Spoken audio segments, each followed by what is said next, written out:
काफिया health care में मिल रहा है मालेगांव का काढ़ा। हर तरह की बीमारी में पिए मालेगांव का काढ़ा।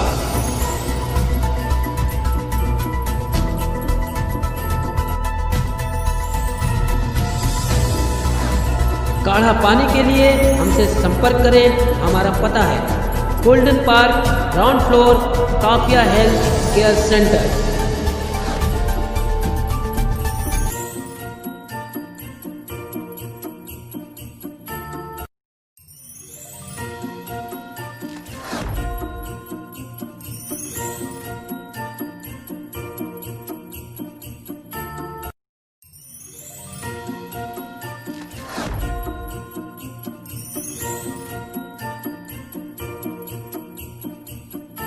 नमस्कार, मैं समीर सैयद, नजर इंडिया न्यूज में आपका स्वागत है। इस वक्त मैं मौजूद हूँ कौसा के गोल्डन पार्क में, जहाँ पे यूनानी हेल्थ केयर दवाखाना है, जहाँ पर हमारे साथ मौजूद है डॉक्टर कमाल अहमद, जो कि आज हमें काढ़े के बारे में बताएंगे कि इस काढ़े से के पीने से क्या क्या फायदे हैं।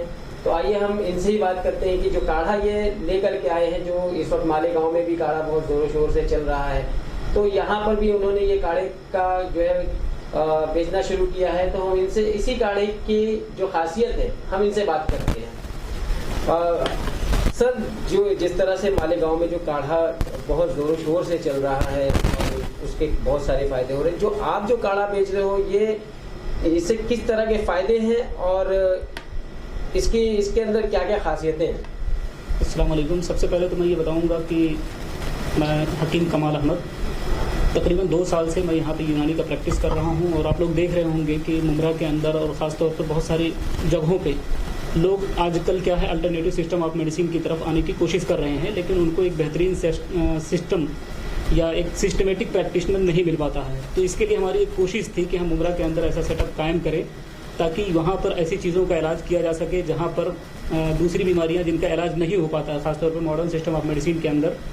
तो उस मकसद के तहत हम लोगों ने इस सिस्टम को मतलब सरकार ने भी जिस तरह से काढ़ा जो है बना करके काढ़े की जो सामग्री है वो उपलब्ध कराई है, तो उस सामग्री में और जो आपके पास जो काढ़े की सामग्री, इसमें और उनमें क्या फर्क है? जहाँ तक बात इसका कोरोना वायरस है कि कोरोना वायरस के अंदर जो हम लोग काढ़ा इस्तेमाल कर रहे हैं, ये काढ़ा खास तौर पर जो आजकल बहुत ज़्यादा फेमस है और आप यूट्यूब के अंदर और इसी तरीके से दूसरे चैनल्स के अंदर भी देख रहे होंगे कि मालेगांव का काढ़ा बहुत मशहूर है, न सिर्फ हिंदुस्तान के अंदर बल्कि बैरून मुल्क के अंदर भी इसका काफ़ी चर्चा हो रहा है।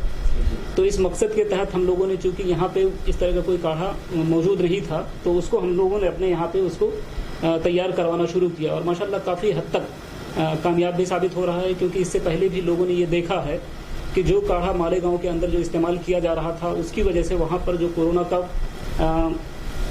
कोरोना का जो फैलाव है, इसी तरीके से उसके इलाज में काफ़ी हद तक वहाँ पर मुआविन साबित हुआ है, मददगार साबित हुआ है। तो वही सोच करके हम लोगों ने यहाँ पर भी ये बनाना शुरू किया है। लेकिन मैं इसके अलावा बताऊँ कि इसके अलावा भी हम लोगों ने यहाँ पर दूसरे काढ़े इस्तेमाल किए हैं, ख़ासतौर पर जो ऐसे मरीजों के अंदर जिसके अंदर इस तरीके की कुछ अलामत मिलती हैं, यानी जिसे इन्फ्लुएंजा लाइक इलनेस जिसको हम कहते हैं, जिसको मतलब उसको मैं ये तो नहीं कह सकता हूँ कि वो कोरोना पॉजिटिव थे, क्योंकि ऐसे सेंटर्स के अंदर कोरोना पॉजिटिव का इलाज करना मुमकिन नहीं होता है। गवर्नमेंट ने उसके लिए बाकायदा एक अलग सेटअप का इंतज़ाम किया है, वहाँ पे ही उसका इलाज हो सकता है। लेकिन ऐसे लोगों के अंदर जिनके अंदर माइल्ड सिम्टम्स होते हैं या इसी तरीके से अगर देखा जाए तो जिनको कुछ परेशानियाँ होती हैं, अगर हम उनका इलाज यूनानी के ज़रिए करते हैं या दूसरे जोशाड़ों के ज़रिए करते हैं, तो काफ़ी हद तक उसके अंदर कामयाबी हासिल हो सकती है। सर, किस तरह की सामग्री जो है इसमें मिलाई गई है? इसके अंदर बहुत सारी यूनानी ऐसी जड़ी बूटियाँ जो है, कौन कौन सी जड़ी बूटियाँ? इसके अंदर बहुत सारी तकरीबन 9 दवाएं हैं। आप देख रहे होंगे कि ये काढ़ा हमने इसको ख़ास तौर पर तकरीबन 9 दवाओं पे ये मुश्तमिल है, यानी इसके अंदर तकरीबन 9 दवाएं शामिल हैं, जिसके अंदर असलसूस है, उन्नाब है, सपिस्ता है, गाउज़बा है, ख़त्मी है, खुब्बाजी है, इसके अलावा उस्तुखुद्दूस है, साक्सी है। तो ये काढ़ा जो बनाने का मकसद था कि एक तो ये है कि जो हमारा जो इम्यूनिटी सिस्टम हो वो स्ट्रांग हो, दूसरे इसके अंदर खांसी वगैरह दवाएं ऐसे शामिल की गई हैं कि जो इसके अंदर बुखार होता है उसको कम कर सके। इसके साथ ही साथ अगर खांसी है तो उस खांसी के अंदर भी फ़ायदेमंद साबित हो सके। तो इस काढ़े को जो तरतीब दिया गया है वो बहुत सारी चीज़ों को सामने रख करके तरतीब दिया गया है, इसीलिए काढ़ा ज़्यादा इफेक्टिव है आज का। किस तरह से इस्तेमाल में लाया जाएगा? इसको इस्तेमाल करने का जो तरीका है, ये एक काढ़ा, एक डोज हम लोगों ने इसको तैयार किया है। इसको तकरीबन 1.5 गिलास पानी के अंदर इसको आप उबालेंगे। बेहतर होता है कि इसको कुछ देर के लिए भिगो दिया जाए पानी में। इसको 1.5 गिलास पानी के अंदर भिगोएं और उसके बाद फिर इसको उबालें यहाँ तक कि वो आधा से भी कम हो जाए। उसके बाद इसका इस्तेमाल करें।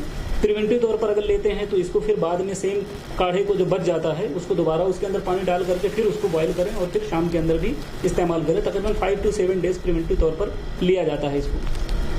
सर, हमारे चैनल के जरिए आप लोगों तक क्या संदेश देना चाहेंगे?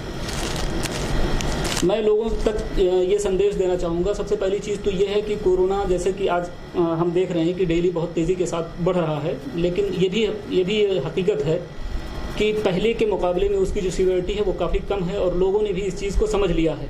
तो इससे बहुत ज़्यादा डरने और बहुत ज़्यादा घबराने की ज़रूरत नहीं है।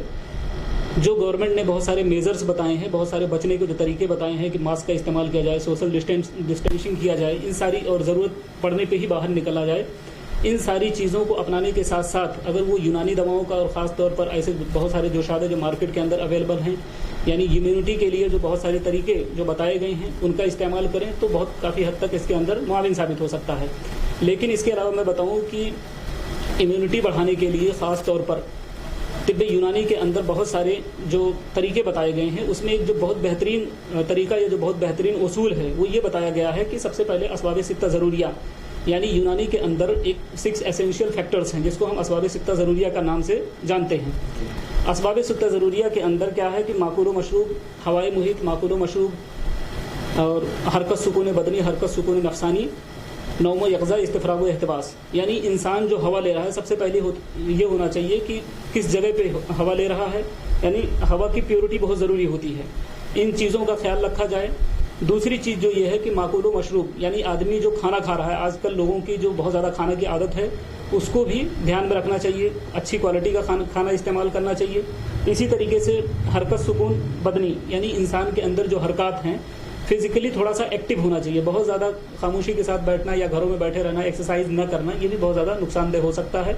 ना बहुत ज़्यादा हाइपर एक्टिविटी भी अच्छी नहीं होती है। ऐसे ही हरकत सुकून नफसानी, यानी बहुत ज़्यादा इंसान इनफ़ियालाती तौर पर बहुत ज़्यादा मुतहर्रिक ना हो, बल्कि उसको उसके अंदर एतदाल की ज़रूरत होती है।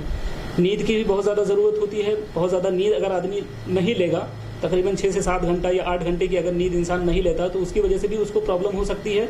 या अगर कोई बहुत ज़्यादा सोने का आदी है तो उसकी वजह से भी उसकी इम्यूनिटी या इसी तरीके से क़ुव्वत मुदाफ़अत कमज़ोर हो सकती है।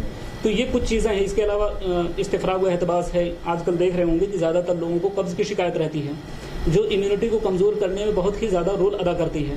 तो इस्तिफ़राग व एहतबास की भी बहुत ज़्यादा अहमियत है। तो ये सारी चीज़ें जब एतदाल में होती हैं तो इम्यूनिटी स्ट्रांग होती है। सबसे पहले ज़रूरी होता है कि दवाओं से पहले हम इन चीज़ों की तरफ ध्यान दें। अगर हम इन चीज़ों को कंट्रोल करते हैं, इन चीज़ों के अंदर एतदाल पैदा करते हैं, तो फिर इंशाअल्लाह ऐसे बहुत सारी बीमारी, न सिर्फ कोरोना से बल्कि इस तरह की बहुत सारी बीमारियों से बचा जा सकता है। जिस तरह से आपने देखा कि जो है हकीम कमाल अहमद खान ने जो है बताया कि ये काढ़ा अपने शरीर के लिए कितना मुफीद है और कितना फ़ायदेमंद है कि इस काढ़े के पीने से आप कई तरह के वायरस से जो है बच सकते हैं। कैमरामैन आदिल खान के साथ समीर सैयद, नजर इंडिया न्यूज़।